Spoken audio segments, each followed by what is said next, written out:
African timing. No, I don't believe in the term African timing. You guys need to unlearn certain things that we've been taught to say all our lives. We can't keep saying African timing. African timing doesn't necessarily mean black people. Sure.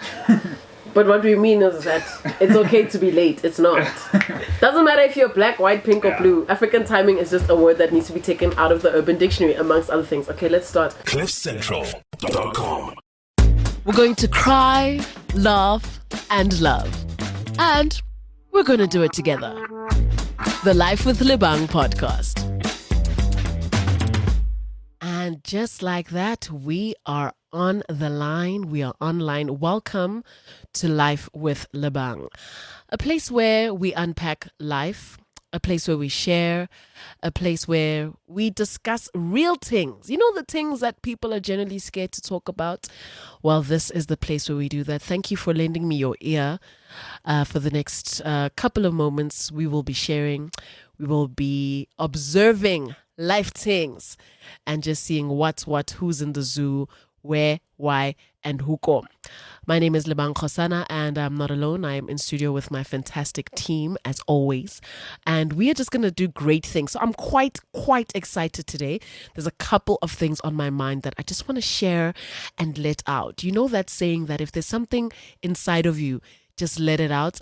Well, I'm going to let it out. And this is my public disclaimer to every single person that knows me personally and is still going to know me. Hip-hop is not dead. I repeat, hip-hop is not dead. Specifically SA hip-hop. Just because Amapiano is doing the things and everybody's enjoying it and loving it does not mean that hip-hop is dead. SA hip-hop is not dead. We're just, coming out of a coma. That's all. Give us a chance. So that's my piece. And I'm excited to introduce you to some of the artists that are proving why SA hip-hop is still going strong. We may not be in the limelight, but we still very much exist. I actually got a DM from somebody on my way to work this morning, and he said, "Hey, I've actually got an Amapiano track that I'm recording. Do you want to jump on?" And I was like, "Excuse me? Please respect respect me." I was like, number one, what am I going to do? Am I going to rap on a Amapiano song? Am I going to sing? Do you want me to dance? I was just completely uninterested. But shout out to him, for doing his thing. I've always worn hip hop on my sleeve, and nothing about that is going to change. Another thing that I've always worn on my sleeve is my love for my children. I miss my kids almost every single day, although I live with them, obviously, but when I separate from them, I miss them a lot. And I've particularly been struggling with something. My 7-year-old boy has been going through the motions, I think, because I keep getting a phone call from his school. Every week it's like, "Hi, Ms. Kgosana, this week your son did this." And I'm like, oh, like I'm always just like crossing my thumbs. Oh, not my thumbs, but crossing my fingers, crossing my fingers when I walk into school, when I fetch him. I'm like, I hope today nothing happened. And it really just made me think about discipline as a concept and about how we discipline our children, about how we were disciplined growing up. When you have kids, you obviously want what's best for them. And it's not always going to be easy to effectively do that because we're still human at the end of the day. So I'm kind of at a place where I'm struggling. I'm struggling a little bit with how best to discipline my child for his benefit in future. I mean, growing up, I was hit. I won't even lie to you. My dad would be like, "Go outside and fetch the stick. You collect the stick that I'm going to hit you with." And I was like, damn. But that's how it worked, I guess, because I turned out okay. If not, my mom would be like, "Oh, there's a range of belts. You can pick the one that you like, and then you know what time it is." So initially I thought, okay, cool. This is a form of discipline because it kind of worked with me. I mean, I don't remember much of it. Not that I've got any trauma or anything, but there were parts of it that I can definitely say this was effective. It definitely worked.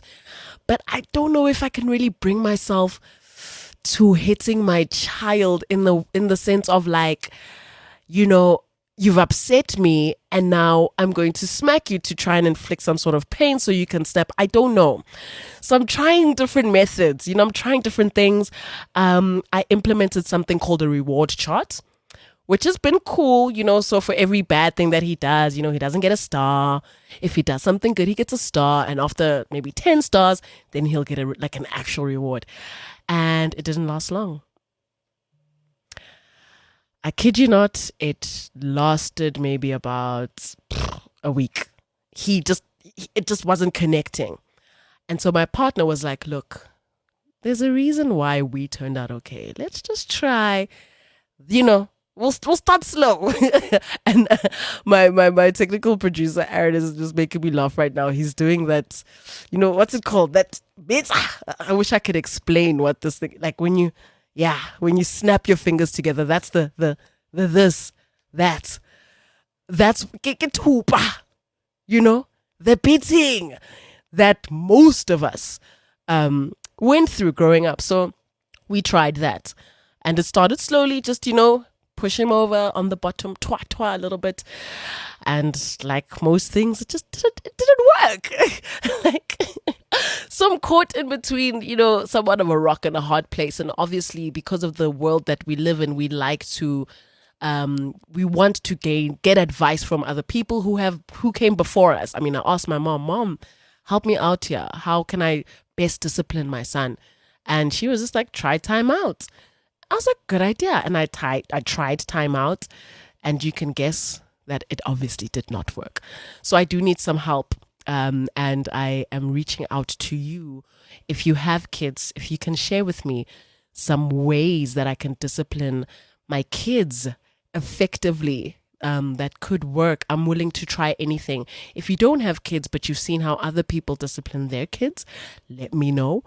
If you were raised in a way where you were disciplined and it worked for you, then I think that's what I'm trying to get to. I'm trying to get to a point where, and of course, don't get me wrong, I do know that all children are different and all households are different. So there won't be a right or wrong per se, but I'm in the stage of trying everything out. Like, I'm just trying anything. So I mean, I see sometimes, like when I go out to the mall and there'll be a child in like a shop or a grocery store, that child will be screaming at their parent for that box of cereal.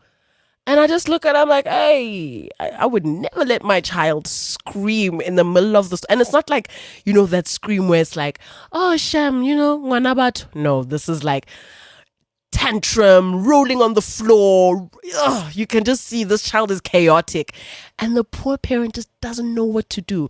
And that's why they implemented those, those dog leashes, but there's ones for kids. And a lot of people, there's mixed emotions about them. Like, why would you put a leash on your child? Well, there you go.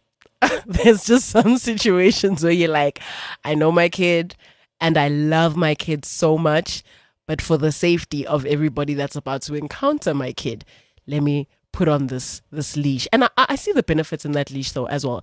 You don't want your child running off into the abyss, doing their own thing.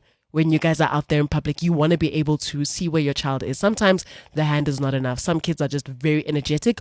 All 4 of my children are insanely energetic. They are exactly like me. So I do see the benefit in that. But I think in my quest for finding effective discipline methods, there is an array of things that can be tried and tested. And I think the bottom line is simply that you can never be prepared for parenting. You can never be so ready. There is no such thing as being 100% ready to embark on this journey of being a new parent. You will constantly be faced with, difficulties, challenges. You yourself will be tested constantly. As a human being, you may think that, oh no, when I become a parent, I know exactly what I'm going to do. I know exactly how I'm going to act. And we say this because we want to believe that about ourselves until you become a parent and your life is just flipped on its head. And so I want to read a quote from Marissa de los Santos. Oh, listen to that name. She sounds so hectic. Marissa de los Santos. She's the author of Love Walked In, which is just a beautiful book. And it goes like this. No one is ever quite ready. Everyone is always caught off guard. Parenthood chooses you. And you open your eyes, look at what you've got, say, oh my gosh, and recognize that all the balls there ever were, this is the only one you should not drop. It is not a question of choice. It is not a question of choice. And I just so wish that this country was a reflection of that. It is not a question of choice. You are not allowed to decide whether or not you stay or go. You have to stay. That child will ultimately need every bit of you. Whatever you are is what the child needs. It's enough for the child. Your presence is enough for the child.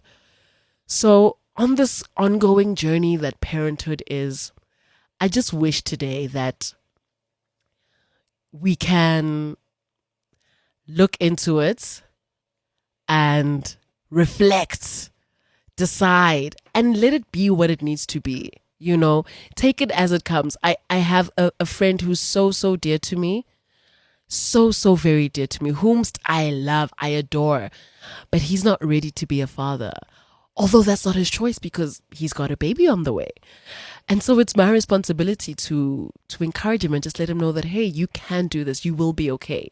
And there's a lot of traumas that we deal with based on how we were raised. Some of us are just scared. Some of us are just, why would I bring a child into this world, the state that the world is in? All sorts of things are said. But the world that you create within the world that you're in control of is what counts, and that's what's important. So those are my thoughts on parenting. Those are my thoughts on discipline.